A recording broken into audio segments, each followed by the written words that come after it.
सामान्य ज्ञान ग्रुप की तरफ से मैं सुनील जहांगीर सामान्य ज्ञान ग्रुप का जो यूट्यूब चैनल है उस पर सभी का हार्दिक स्वागत करता हूं।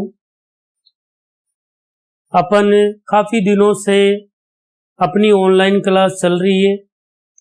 अपन ने काफी डिटेल में देखा है। तो देखिए, सभी से एक ही निवेदन है बार बार में कि आप इस वीडियो को ज़्यादा से ज़्यादा लाइक करें, शेयर करें और बेल आइकन के बटन को ज़रूर दबाइए। क्योंकि जो आपके सामने वर्तमान में जो ऑनलाइन क्लास चल रही है उसके द्वारा आपको महत्वपूर्ण जानकारी सब्जेक्ट से प्रति आपको दी जा रही है। तो कृपया आप इसको ज़्यादा से ज़्यादा लाइक और शेयर करें और बेल आइकन के बटन को दबाना ना भूलिए, क्योंकि कोई सा भी नोटिफिकेशन है वो आपको जल्द से जल्द प्राप्त हो सके। विशेषज्ञों के द्वारा, अपने सब्जेक्ट के विशेषज्ञों के द्वारा कंटिन्यू क्लास का आयोजन किया जा रहा है। तो आप ज्यादा से ज्यादा वीडियो को लाइक करें, शेयर करें और बेल आइकन के बटन को दबाएं। और आज का टॉपिक अपन स्टार्ट करने से पहले मैं आपको जो पुराने अपने लेक्चर हैं उनके अंदर कौन कौन से टॉपिक हो चुके हैं उनके बारे में बताना जा रहा हूं। देखो, सबसे पहले अपन ने कार्बन के बारे में देखा था और फिर कार्बन की क्या विशेषताएं देखी थी, और फिर अगले लेक्चर में अपन ने सहसंयोजक बंध के बारे में विस्तार से अध्ययन किया था। और कल वाले लेक्चर के अंदर, इसके पहले वाला जो लेक्चर है उसके अंदर सहसंयोजक और उप सहसंयोजक जो यौगिक होते हैं उनके उदाहरण और उनकी परिभाषाओं को अपन ने ध्यान से देखा था। और आज अपन स्टार्ट करते हैं। आज एक महत्वपूर्ण टॉपिक लेकर अपन अपने वीडियो को स्टार्ट करते हैं। टॉपिक आपके सामने लगा हुआ है। टॉपिक क्या है उसको देखते हैं। Organic chemistry. ऑर्गेनिक केमिस्ट्री, जिसको क्या बोलते हैं आपको पता है? कार्बनिक रसायन। क्या बोलते हैं? कार्बनिक रसायन। क्या होता है कार्बनिक रसायन? इसके बारे में आपको बता देते हैं कि रसायन विज्ञान की वह शाखा, यानी रसायन विज्ञान की वह शाखा जिसके अंदर रसायन विज्ञान की वह शाखा जिसमें कार्बन व कार्बन के यौगिकों का अध्ययन किया जाता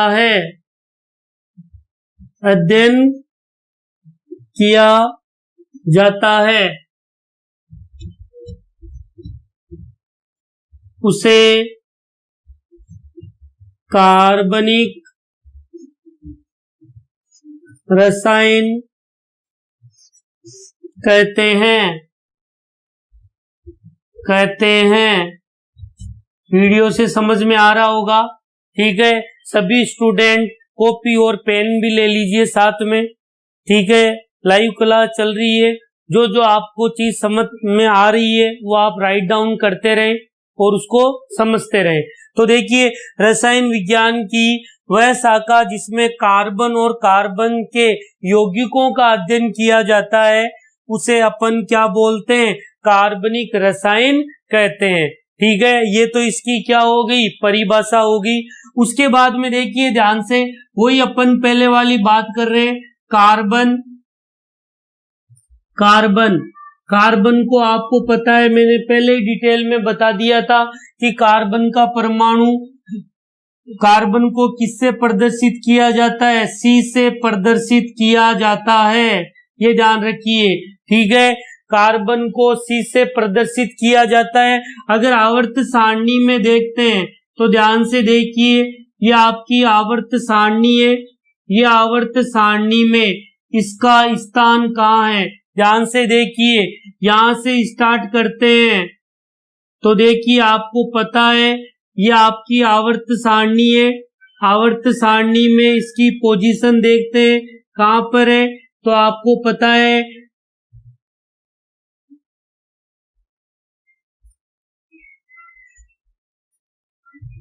ये आपका कौन सा ग्रुप है? 12वां ग्रुप। और ये आपका कौन सा है? 13वां। तो कार्बन की पोजीशन देखते हैं तो कहां पर है?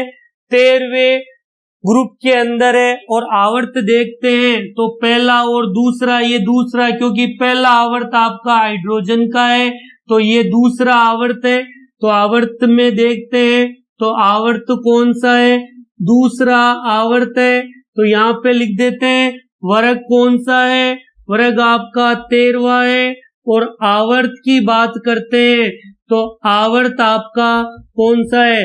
दूसरा आवर्त में है, यानी पीरियड में है, दूसरे पीरियड में, ठीक है। और वर्ग ग्रुप की बात करते हैं तो कौन से ग्रुप में आता है? ये 13वें ग्रुप में आता है। फिर इसकी हल्की सी अपन डिटेल देखते हैं तो देखिए कार्बन का परमाणु क्रमांक कितना होता है? 6 होता है, ठीक है। और परमाणु भार कितना होता है? 12 होता है। क्यों होता है क्या मैं बता देता हूं। इलेक्ट्रॉन कितने होते हैं कार्बन में? 6।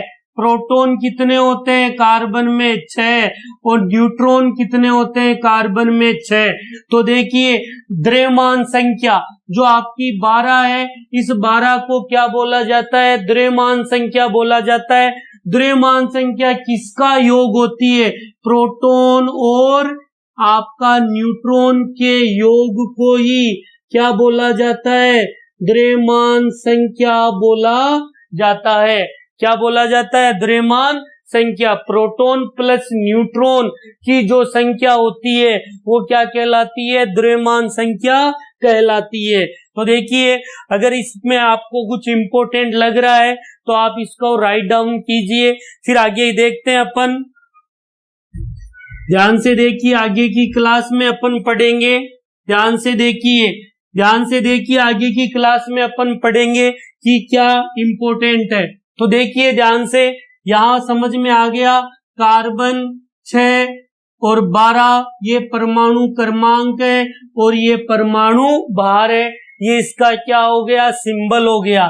फिर आता है अपर रूप। क्या आता है? अपर रूप। तो कार्बन के कितने अपरूप होते हैं?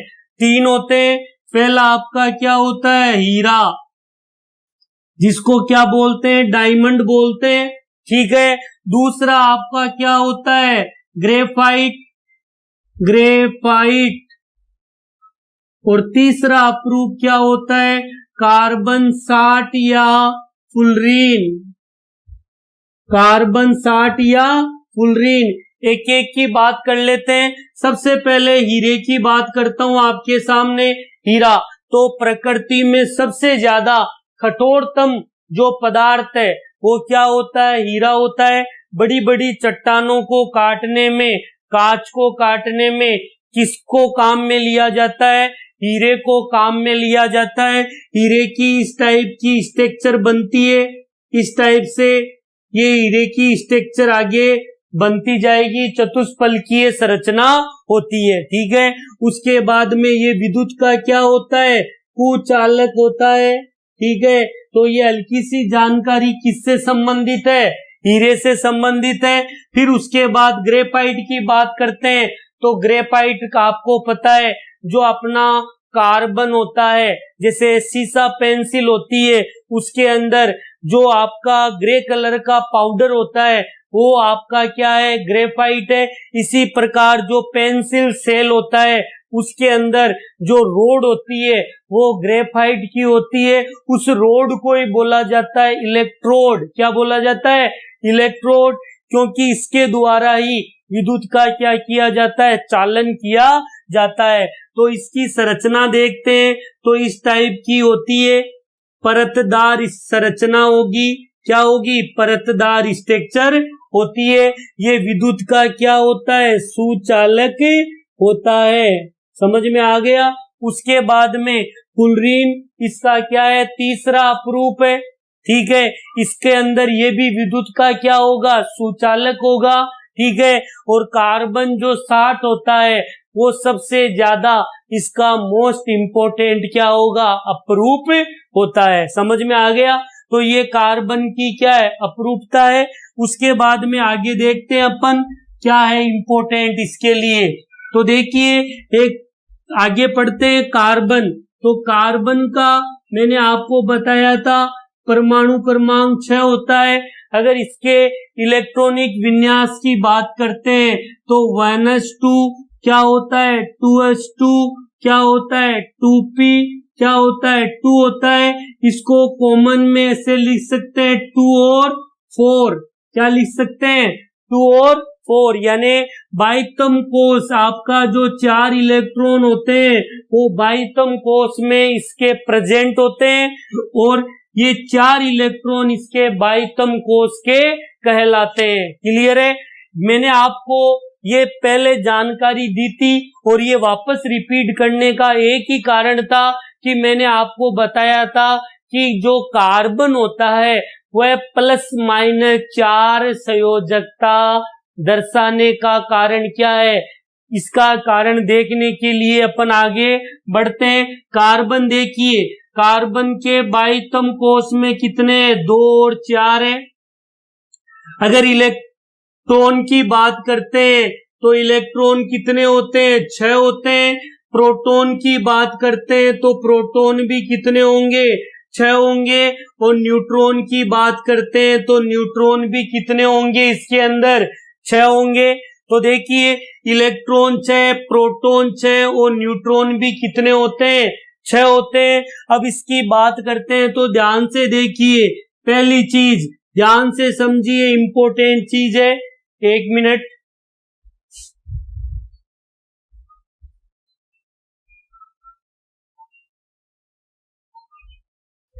हाँ, वापस आ जाइए अपना टॉपिक। तो देखिए, इसमें क्या होगा, +4 और -4, यही चीज आपको समझाने की कोशिश कर रहा हूं। या ऐसे लिख लीजिए, -4 और +4। ठीक है, तो देखिए क्या होगा, ध्यान से देखिए। अगर ये 4 इलेक्ट्रॉन माइनस का मतलब ये 4 इलेक्ट्रॉन क्या करता है, दान कर देता है। तो दान करते ही देखिए, ये 4 इलेक्ट्रॉन दान करेगा, माइनस है। तो देखिए, माइनस का मतलब यहां से 4 इलेक्ट्रॉन क्या निकल गए, बाहर निकल गए। तो 4 इलेक्ट्रॉन का इसने क्या किया, दान किया। यानी +4 कब आएगा, जब वो 4 इलेक्ट्रॉन अपने बाह्यतम कोष में से दान करेगा। तो 4 इलेक्ट्रॉन का दान और 4 इलेक्ट्रॉन क्या करना, ग्रहण करना।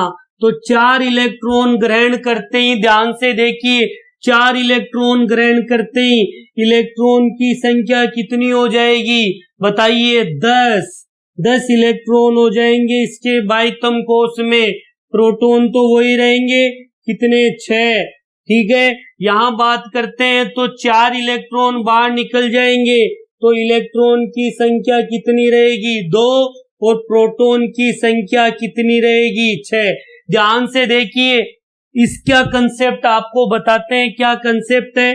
ध्यान से देखिए, इसमें प्रोटॉन की संख्या कितनी है, 6, और बाहर इलेक्ट्रॉन कितने हैं, 10 है। तो आप खुद देखिए कि आपका जो प्रोटॉन है वो 10 इलेक्ट्रॉन को बांधने में असंभव है, 10 इलेक्ट्रॉन को बांध नहीं सकता है। इसलिए कभी भी आपका कार्बन है वो -4 संयोजकता नहीं दर्शाता है।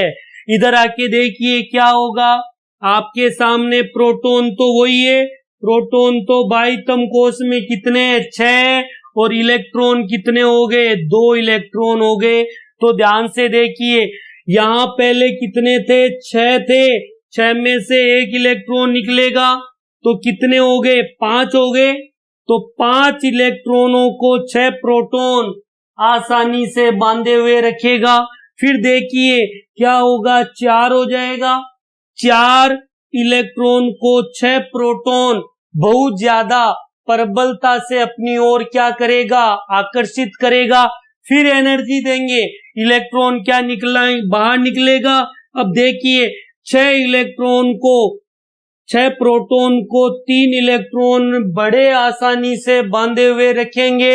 अब अगला इलेक्ट्रॉन इससे बाहर निकलने के बहुत कम संभावना होगी, इलेक्ट्रॉन कभी भी बाहर नहीं निकलेगा।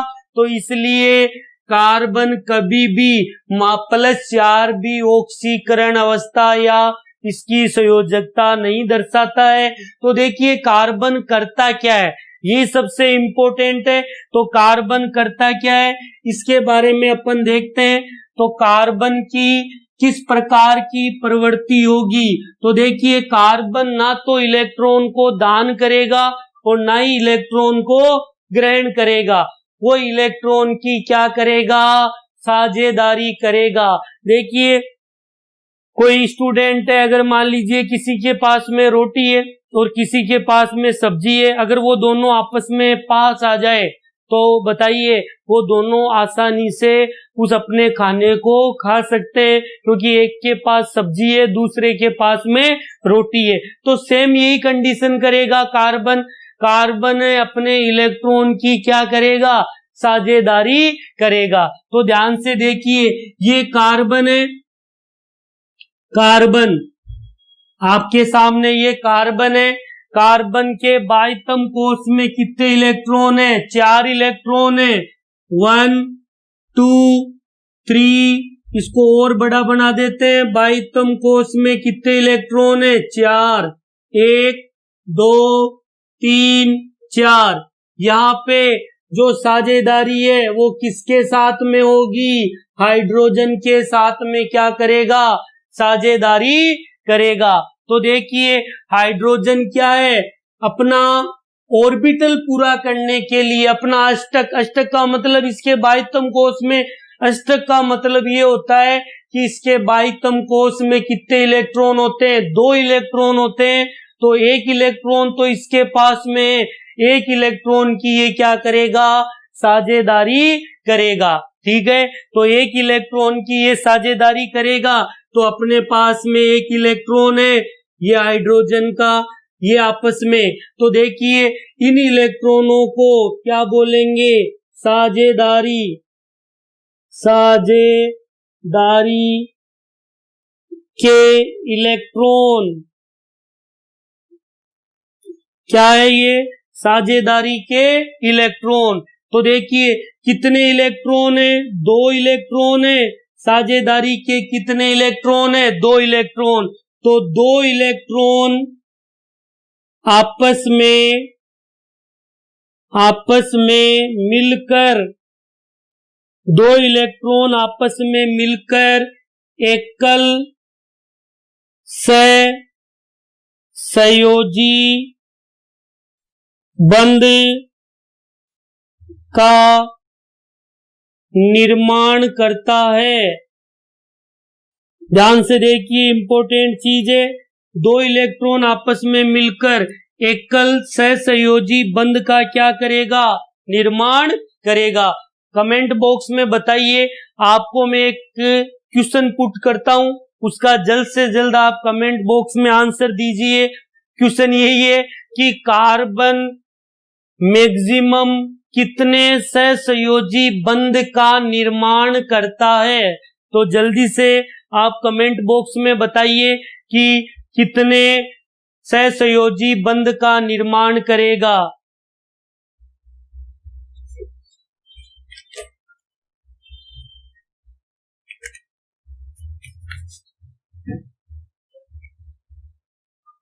कितने सहसंयोजी बंध का निर्माण करेगा बताइए। देखिए अगर कोई आंसर 5 देता है तो वो बहुत ज्यादा गलत है। ठीक है, कार्बन मैक्सिमम पूछा है मैंने, तो मैक्सिमम कितने, 4 सहसंयोजी बंध का क्या करेगा, निर्माण करेगा। क्योंकि कार्बन की संयोजकता कितनी होती है, 4 होती है, तो मैक्सिमम वो 4 बंध का क्या करेगा, निर्माण। तो देखिए यहां से हाइड्रोजन आया, ये ठीक है, वही 2 इलेक्ट्रॉन इसके क्या है, साझेदारी के। फिर हाइड्रोजन 2 इलेक्ट्रॉन किसके, साझेदारी के।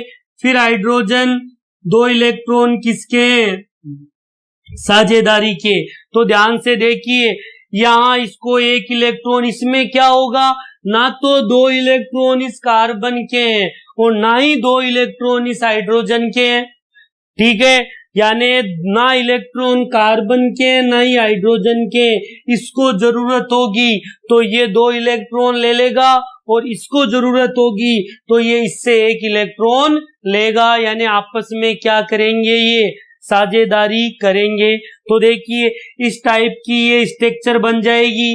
ध्यान से देखिए, मैंने आपको कल कमेंट बॉक्स में बोला था कि CH4 की स्ट्रक्चर बनाइए, तो इस टाइप की ये स्ट्रक्चर आपके सामने बन रही है। अब कार्बन की बात करते हैं तो कार्बन अपना अष्टक पूरा करेगा, तो ध्यान से देखिए 2 इलेक्ट्रॉन, 2 2 4, 2 6 और 2 8, इस प्रकार से ये सीक्वेंस हो जाएगा। और जो आपके सामने ये स्ट्रक्चर है वो किसकी होगी, CH4 की। तो इसमें देखिए बंध की बात करते हैं तो ये कार्बन है, ठीक है। कार्बन हाइड्रोजन के साथ में एक सहसंयोजी बंध, फिर ये हाइड्रोजन के साथ में दूसरा सहसंयोजी, फिर हाइड्रोजन के साथ में तीसरा सहसंयोजी और हाइड्रोजन के साथ में फिर चौथा, यानी 4 सहसंयोजी 4 बंध बनाता है। कितने बंध बनाता है, 4 बंधों का निर्माण करता है। अगर इसकी बात करें तो ये आपके सामने क्या है, CH4, जिसका नामकरण मैंने आपको बताया था पहले वाली क्लास में, क्या है, मेथेन। तो ये किसकी स्ट्रक्चर होगी, मेथेन की होगी। तो इस प्रकार से कार्बन 4 बंधों का निर्माण करता है, ठीक है। एकल सहसंयोजी बंध का, एकल सहसंयोजी, एकल सहसंयोजी, एकल सहसंयोजी, इस प्रकार 4 एकल सहसंयोजी बंध का क्या करेगा, निर्माण करेगा। अब ध्यान से देखिए ये तो दूसरे तत्वों के साथ हो गया। अगर स्क्रीनशॉट लेना चाहते हो तो आप ले लीजिए।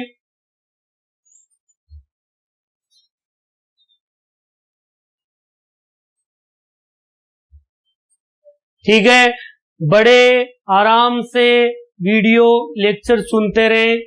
कोई डाउट हो तो कमेंट बॉक्स में आप बिल्कुल शेयर करें, लाइक करें, और कोई भी कमेंट हो तो कमेंट जरूर बताएं, क्योंकि आपकी जो भी प्रॉब्लम होगी उसको जल्दी सॉर्ट आउट या सोल्व किया जाएगा। तो आगे देखिए ध्यान से, ठीक है। आज ये टॉपिक कंप्लीट हो जाएगा। इसके बाद में कभी भी कार्बन के बारे में जिक्र नहीं किया जाएगा। आगे की क्लास करेंगे कंटिन्यू। तो देखिए कार्बन स्वयं कार्बन के साथ में मिलकर, ठीक है, कितने बंध का निर्माण करता है। कई इस प्रकार से लिख देते हैं, ये गलत है। कभी भी कार्बन कार्बन आपस में मिलकर 4 बंधों का निर्माण नहीं करता है, क्योंकि सभी के सभी इलेक्ट्रॉन एक स्थान पर आ जाएंगे, जिससे संरचना क्या होगी, डिफिकल्ट होगी। इसलिए कार्बन कितने बंध का निर्माण करता है, कार्बन कार्बन के साथ में या तो एकल बंध, कार्बन कार्बन के साथ में या तो डबल बंध, कार्बन कार्बन के साथ में या तो ट्रिपल बंध, यानी कार्बन कार्बन आपस में मैक्सिमम 3 बंधों का क्या करता है, निर्माण करता है। यहां से देखिए क्या होगा, एक तो बन गया, 2 3 और इसका हो गया 4। यहां बात करते 1 2 3 और ये 4 बात करते हैं तो क्या है, C2 और हाइड्रोजन कितने हो गए, 6। ठीक है, कमेंट बॉक्स में इसका नाम बताएं क्या होगा, फटाफट बताएं कमेंट बॉक्स में। 2 कार्बन है, ठीक है। मैंने आपको बताया था पूर्व लगन प्लस अनुलगन, पूर्व लगन 8 प्लस अनुलग्न, ठीक है, क्या है, कौन सी श्रेणी है, एल्केन, तो एन तो क्या बन जाएगा, एथेन, क्या बन जाएगा, एथेन। यहां पे बात करते हैं तो ध्यान से देखिए, यहां पे बात करते हैं तो 1 2 3 4, इसका बैलेंस हो गया 1 2, 1 2 3 4, 1 2 3 4। अगर इसका फॉर्मूला देखते हैं तो C2H4। सभी कमेंट बॉक्स में इसका नाम बताइए, क्या होगा C2H4 का नाम, हाँ बताइए कमेंट बॉक्स में, हाँ बिल्कुल, क्या होगा, कौन सा है, 2 ही है, क्या होगा, एथीन, क्या होगा, एथीन। Very good. यहाँ पे देखिए 3 तो है, एक हाइड्रोजन का साझा और एक इधर, क्या बन जाएगा, 3 और 1 4, 3 और 1 4, तो C2H2 नाम क्या होगा, एथाइन। तो देखिए कार्बन कार्बन आपस में एकल बंध का निर्माण करेगा, तो एथेन एथेन कार्बन डबल बंध का निर्माण करेगा तो एथीन, और कार्बन 3 बंध का निर्माण करेगा तो एथाइन। तो देखिए कार्बन की ये जो बंध बनाने की प्रवृत्ति है अपने ही, ठीक है, तत्वों के साथ, तो इस प्रकार है। स्क्रीनशॉट लेना चाहते हो तो ले लीजिए।